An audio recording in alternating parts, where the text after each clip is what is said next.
ఒడిశాలో సారా తయారీకి అడ్డు అదుపు లేకుండా పోతుంది. కొండ ప్రాంతాలలో సారా తయారు చేసి మైదాన ప్రాంతాలకు తరలిస్తుంటారు. అయితే దీనికి పురుషులే కాదు, ఆడవాళ్లు కూడా బానిసలుగా మారుతున్నారు. ముఖ్యంగా గిరిజన ప్రాంతాలలో ఇది ఎక్కువగా కనిపిస్తుంది. కొందరు తమ గ్రామంలో సారాయి విచ్చలవిడిగా తయారు చేస్తున్నారని పోలీసులకు ఫిర్యాదు చేశారు. అంతేకాదు తమ భార్యలు తాగుబోతులవుతున్నారని కూడా ఫిర్యాదు చేశారు. సాధారణంగా భార్యలు ఫిర్యాదు చేయడం, ఆవేదన చెందడం చూస్తాం. కానీ ఇక్కడ భార్యలు తాగుబోతులవుతున్నారని మగ పొంగవులు గొల్లుమంటున్నారు. తమ కూలీ సంపాదనంతా సారా ప్యాకెట్లకే తగలేస్తున్నారని కన్నీళ్లు పెట్టుకుంటున్నారు. తమ కుటుంబాలను ఆదుకోవాలని పోలీసులకు ఫిర్యాదు చేశారు.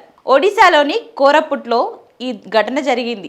బోరిగుమ్మ సమీపంలోని కొండగూడ గ్రామానికి చెందిన కొంతమంది వ్యక్తులు తమ భార్యలపై పోలీసులకు ఫిర్యాదు చేశారు. ఊళ్ళో మగాళ్ళంతా కూలి పనులు చేస్తూ డబ్బులు సంపాదిస్తుంటే ఆడవాళ్లు తమ కష్టాన్ని సారాలో కలిపేస్తున్నారని ఆవేదన చెందుతున్నారు.